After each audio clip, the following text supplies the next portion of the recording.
ఇన్ని రోజులు కొంత అండర్ గ్రౌండ్లో ఉండాల్సి వచ్చింది. ఎందుకంటే మాకు కొంతమంది ఆడవాళ్ళు శత్రువులు తయారయ్యారు. వాళ్ళు నేను ఎక్కడ కనబడితే అక్కడ జీప్ పగల కొడతా అని చెప్పేసి వీడియోస్ పెట్టడం జరిగింది. వాళ్ళకు భయపడి మేము కొంతకాలం అజ్ఞాతంలో ఉండాల్సి వచ్చింది. ఆమె జీప్ పగల కొట్టకుండా మేము తగిన జాగ్రత్తలు తీసుకున్నాం. అందువల్ల కొంతకాలం కనపడలేదు. ఎట్లా ఉంది ఆంధ్ర పరిపాలన, కూటమి పరిపాలన ఎట్లా అనిపించింది మీకు? ఆంధ్ర పరిపాలన బ్రహ్మాండంగా ఉంది. చాలా బ్రహ్మాండంగా పరిపాలన చేస్తున్నారు. చక్కగా అక్కడ నేరస్తులు అనే వాళ్ళందరూ కూడా చక్కగా సూసైడ్లు కూడా చేసేసుకుంటున్నారు. లా అండ్ ఆర్డర్ చాలా కంట్రోల్లో ఉందని కూడా అనిపిస్తుంది. రాంబాబు గారిని జైల్లో పెట్టారు కదా, ఎలా అనిపించింది మీకు? రాంబాబు గారు ఆయన కావాలనే జైలుకి వెళ్ళారు. కావాలని? ఎందుకంటే జైలుకి వెళ్తే వాళ్ళు ముఖ్యమంత్రి అవుతారు, లేదంటే పెద్ద మినిస్టర్ అవుతారని ఒక సెంటిమెంట్ ఉంది. అందుకని అంబటి రాంబాబు గారు కావాలని అరెస్ట్ అయ్యాడు. ఎందుకంటే అతను యాక్చువల్గా అరెస్ట్ అవ్వాల్సిన అవసరం లేదు. అతను అరెస్ట్ అవ్వడానికి కారణం ఏంది? ఓ పెద్ద ఫ్లెక్సీ పెట్టారు. ఆ ఫ్లెక్సీ తెలుగుదేశం పార్టీ వాళ్ళు పెట్టారు. పెట్టి లడ్డూలు అనేవి కల్తీ అయినాయి అని చెప్పేసి పెట్టారు. అప్పుడు రాంబాబు ఏం చేసి ఉండాలి? ఆయన 2 ఫ్లెక్సీలు పెట్టచ్చు కదా ఎదురుగా. ఎందుకు పెట్టలేదు? ఆలోచన ఎందుకు రాలేదు అంబటి రాంబాబు గారికి? వీళ్ళు ఒక ఫ్లెక్సీ పెడితే వాళ్ళు 2 ఫ్లెక్సీలు పెట్టాలి ఎదురుగానే. వీళ్ళందరూ తెలుగుదేశం పార్టీ నాయకులు కర్రలు పట్టుకొని నిలబడ్డారన్నారు. మరి వాళ్ళు కర్రలు పట్టుకొని నిలబడితే మీరు రాళ్ళు పట్టుకొని నిలబడండి. అది ఎందుకు చేయలేదు?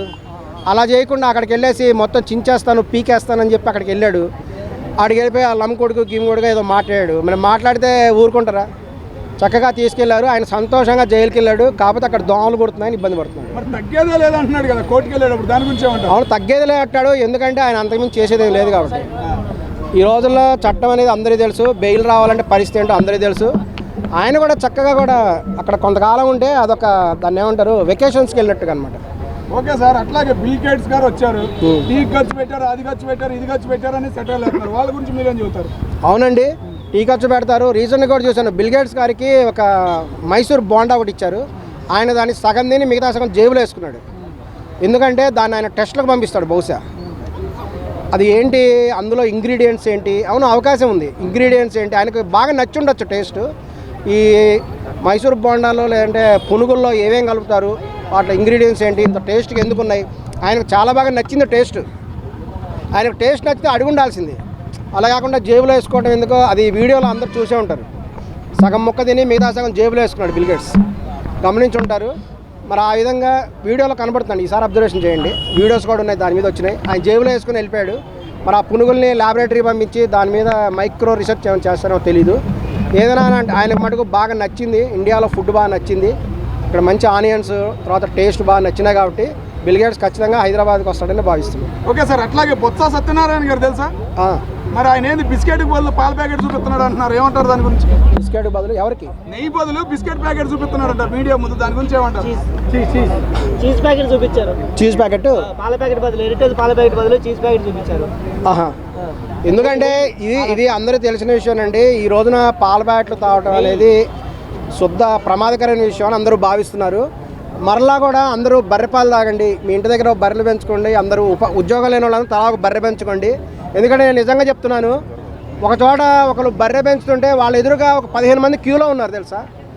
అంత డిమాండ్ ఉంది బర్రె పాలకి. ఇప్పుడు అందరూ కూడా తలా ఒక ఉద్యోగం లేని నిరుద్యోగం తలా ఒక బర్రె పెంచుకోండి. చాలా డిమాండ్ ఉంది. మీకు ఖచ్చితంగా కూడా నెలకి 30-40 వేలు ఈజీ సంపాదించుకోవచ్చు. ఆరామ్సే 30-40 వేలు ఈజీగా వస్తాయి. ఎందుకంటే ఈ రోజున ప్యాకెట్లను ఎవడు నమ్మే పరిస్థితి లేదు. ఏంటంటే వెన్న తీసేస్తున్నారు. చాలా ప్యాకెట్స్లో కూడా ముందే వెన్న తీసేస్తున్నారు. తర్వాత ఇంకేదో కలుపుతున్నారు. పాలు ఖరాబ్ అవ్వకుండా కొన్ని కలుపుతారంట. ఇన్ని రకాలు బయట నడుస్తున్నాయి.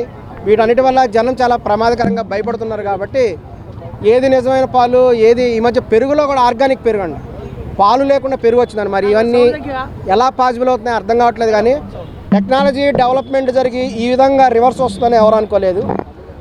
మొత్తం మీద టెక్నాలజీ వల్ల చాలా ప్రమాదాలు ఉంది అనేటువంటి విషయం కూడా మేము తెలుసుకుంటున్నాం. అట్లాగే జగన్మోహన్ రెడ్డి గారు అసెంబ్లీకి వచ్చి వెళ్ళిపోవడం ఎలా ఉంది? వచ్చి మరి ఇంకేం చేయాలి? ఆయన చేసేదేం లేదు కదా, ఆయన ఏం చేయలేడు. అలవి కాని చోట అధికుల మన రాదని ఒక సామెత ఉంది. ఎందుకు వాళ్ళ ఉన్న వాళ్ళే చాలా తక్కువ మంది ఉన్నారు. వాళ్ళు హ్యాపీగా కాసేపు నోరు మూసుకొని కూర్చోవడం కంటే చక్కగా వెళ్ళిపోవడమే బెటరు.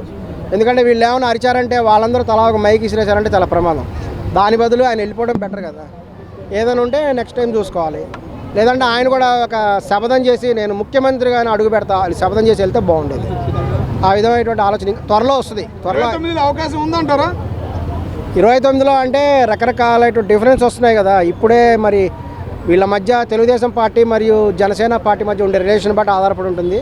ఇప్పుడు బీజేపీ పార్టీ వీళ్ళందరూ కూడా ఒకళ్ళనొకళ్ళు కూడా తీవ్రంగా కూడా వ్యతిరేకంగా ఉన్నారు. ఎందుకంటే రీసెంట్గా మీరు చూసుంటారు కోవా బన్ విషయం చాలామంది బీజేపీ పార్టీ చెందినటువంటి వాళ్ళు వ్యతిరేకించడం జరుగుతున్నది. ఎందుకంటే వాస్తవానికి చాలామందికి ఉన్నటువంటి డౌట్ ఏంటంటే 10 రూపాయలు ఉండేటువంటి బన్ను చాలామంది సపోర్ట్ చేశారు దానికి, కానీ దానికి చాలా వ్యతిరేకించే వాళ్ళే ఎక్కువ మంది ఉన్నాం. మీకు ఎవరు మీకు అధికారం ఇచ్చారు? ఒక పాడైపోయిన బన్నుని, ఒక పాడైపోయినటువంటి ఒక క్రీమును పెట్టేసేసి జనాలకు పెట్టి ప్రజల ఆరోగ్యం చెడగొట్టే అధికారం మీకు ఎవరిచ్చారు? అంటే ఒక జాతర జరుగుతున్నప్పుడు అధికారులు చెక్ చేయరా? అది వ్యవస్థలో లోపం.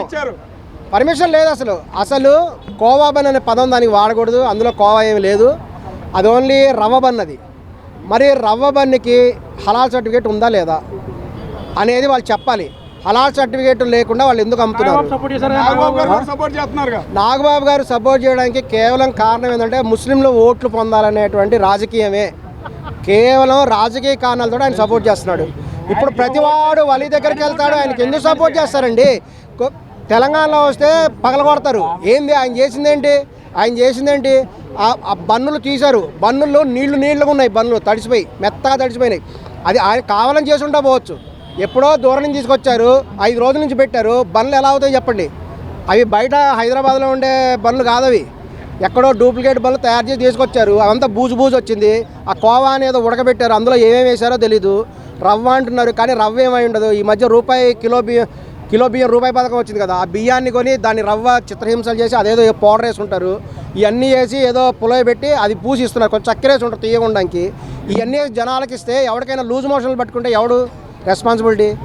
సో మరి కోవా బన్ను ఈ బన్ను ఇవ్వడానికి అసలు వాళ్ళకి అధికారం ఎవరు ఇచ్చారు?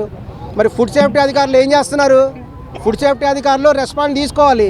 కానీ మరి ముస్లిం పెద్దలు కూడా మాకు చాలా విలువ ఇస్తున్నారు తెలుగు రాష్ట్రాల్లో అని కూడా అంటున్నారు. మరి వాళ్ళ గురించి ఏమంటారు? మేము చాలా గౌరవిస్తున్నాం, మేము ముస్లిమ్స్కి గౌరవిస్తున్నాం, గౌరవం ఇవ్వట్లేదు ఎవరు అనట్లేదే. అదే అతను పాలకోవా తీసుకోవా అని పాట పాడుతున్నాడే, మరి ఆ పాట ఉర్దూలో ఎందుకు పెట్టలేదు, హిందీలో ఎందుకు పెట్టలేదు? అంటే ఆయన టార్గెట్ హిందూస్ అనే కదా. తెలుగులో పాట ఎందుకు పెట్టాడు? దూదుకోవా అని పాట ఎందుకు పెట్టలేదండి? లేజావో ముస్సే లేజావో అని ఎందుకు పెట్టుకోలేదు ఆయన? కేవలము హిందువుల టార్గెట్ పెట్టాడు. అది అసలు ఆయన తప్పు. ఫస్ట్ హలాల్ అనేది చేసి ఉండాలి, ముస్లిం ప్రొడక్ట్స్కి హలాల్ చేసి ఉండాలి. హలాల్ అంటే ఏంటంటే మతపరమైనది అని ఒక ఉద్దేశం అయినా, మరొక ఉద్దేశంలో ఐఎస్ఐ సర్టిఫికేట్ వంటిది. ఒక ఐఎస్ఐ సర్టిఫికేట్ ఉంటే ఎలా స్టాండర్డ్ అని భావిస్తారో, హలాల్ అని ఉంటే అలాగే సర్టిఫికేట్ అని భావిస్తారు. అది చేసుకొని రావాలి. చేసుకురాకుండా అతను ఎందుకు వచ్చాడు, అమ్మడానికి ఎందుకు వచ్చాడు? అతను పర్మిషన్ లేకుండా ఎందుకు అమ్మాడు? అందులో అంత పాడైపోయిన ఐటమ్స్ అన్నీ అతను అంత తప్పు చేశాడు కాబట్టి చెమటలు పట్టాయి అతనికి. అవి అసలు టెస్ట్కి తీసుకెళ్ళలేదు. టెస్ట్కి తీసుకెళ్తే ఖచ్చితంగా అందులో ఉండేటువంటి పాడైపోయిన ఆహారం అనేది బయటపడేది. అది ఖచ్చితంగా అతను ఏమన్నట్టు అతను కావాలని చేసి ఉండబోవచ్చు. అతను అదేంటంటే ఎప్పుడో 5 రోజుల క్రితం తెచ్చిన ఐటమ్ పాడైపోద్ది. ఆ బండ్లలో మొత్తం నీళ్ళు వచ్చినాయి. మరి అతను ఎందుకు సపోర్ట్ చేస్తున్నారు? సిగ్గు లేకుండా ఓట్ల కోసం సపోర్ట్ చేస్తున్నారు. తెలుగు రాష్ట్రాల్లో తెలుగులో సాంగ్ పెట్టడం కూడా తప్పేనా? అవునండి, మరి ఉర్దూలో ఎందుకు పెట్టలేదు, హిందీలో ఎందుకు పెట్టలేదు? తెలుగు రాష్ట్రాలు కదా. ఆయన టార్గెట్ కేవలము హిందూసే, టార్గెట్ హిందూసే. అదే అన్నారు. హిందూ మతస్థుడు ఎవరైనా కోవా బన్ తీసుకెళ్ళి ముస్లిం ఏరియాస్లో వీళ్ళు అమ్మితే ఊరుకుంటారా? ఎవరైనా వాళ్ళ ఏరియా అవును. అటువంటిప్పుడు కోవా బన్ వాడికి నేను అతను ఏమనట్లేదండి, ఆ రవ్వ బన్ అతనికి ఒక సలహా ఇస్తున్నాను. నువ్వు దమ్ముంటే వెళ్ళి చార్మినార్ ప్రాంతంలో నీ కోవా 10 రూపాయల బన్ అమ్ము అని ఛాలెంజ్ చేస్తున్నాం బహిరంగంగా. నీకు దమ్ముంటే నీ 10 రూపాయల బన్ను హైదరాబాద్లో చార్మినార్ ఏరియాలో అమ్ము. అక్కడ ప్రజలు కనుక నీ దగ్గర కొంటే అప్పుడు మేము నేను ఒప్పుకుంటాం. ఈవెన్ నాగబాబు గారు వచ్చారు, ఆయన దగ్గర బన్ను తిని 50,000 ఇచ్చారంట. బన్ను తిని 50,000 ఎందుకు ఇస్తారు? నువ్వు మారువేషం వేసుకొని ఓసారి సమ్మక్క సారకు వచ్చి ఉండాల్సింది నాగబాబు గారు, అక్కడ బన్ను తిని ఉండాల్సింది. అప్పుడు నీకు తెలిసేది ఆ బన్ను టేస్ట్ అనేది. వాళ్ళ ఇంట్లోకి వెళ్తే స్వీట్గా చిక్కటి పాలతో మీ హెరిటేజ్ మిల్క్తో చేసి పెట్టి ఉంటారు బన్ను. ఆ బన్నుగా తినాల్సింది. ఒరిజినల్గా తింటే అర్థమయ్యేది అది ఎంత గలీజ్గా ఉందో, ఎంత కంపు కొడుతుందో. ఓట్ల కోసం దయచేసి చేయొద్దు. ఇక్కడ ముస్లిం మతస్థులను అందరం గౌరవిస్తున్నాం, ఎవరు మేము తప్పుగా మాట్లాడట్లేదు. ముస్లిం మతం వాళ్ళని గౌరవిస్తున్నాం. ముస్లిమ్స్ అయినా సరే ఖరాబ్ అయినటువంటివి, గలీజ్వి, బూజు పట్టినవి అమ్మితే ఎందుకు ఊరుకోవాలి? మరి సేఫ్టీ అడగడం తప్ప? అందులో ఎటువంటి తప్పు? మరి ఎందుకు ఇతనికి సపోర్ట్ చేస్తున్నారు? అతని తప్పు. అవును, చూపించాడు. దాని మీద ఒక మ్యానుఫ్యాక్చర్ డేట్ లేదు, ఒక ఎక్స్పైరీ డేట్ లేదు. అవి ఎప్పటి పనులు, వాటికి బూజు ఎంత ఉంది, ఫంగస్ ఎంత ఉంది, అవన్నీ ఉన్నాయి. మరి నీళ్ళగా బన్ ఎంత ఉందంటే దానికి ఆన్సర్ చెప్పాలి. అతను భయపడ్డాడు, అప్పుడు భయపడిపోయి అక్కడి నుంచి వెళ్ళిపోయాడు. అతనికి కూడా బహిరంగంగా ఛాలెంజ్ చేస్తున్నాను, నీకు దమ్ముంటే హైదరాబాద్లో కానీ ముస్లిమ్స్ ఏరియాస్ ఉంటారు, అక్కడికి పోయి నీ 10 రూపాయల బన్నము, వాళ్ళు నీకు కరెక్ట్గా ఆన్సర్ చెప్తారు. అటువంటి ఖరాబ్ అయినటువంటి బండ్లు ఎక్కడో అమ్ముతానని చెప్తే ఉపేక్షించేది లేదు.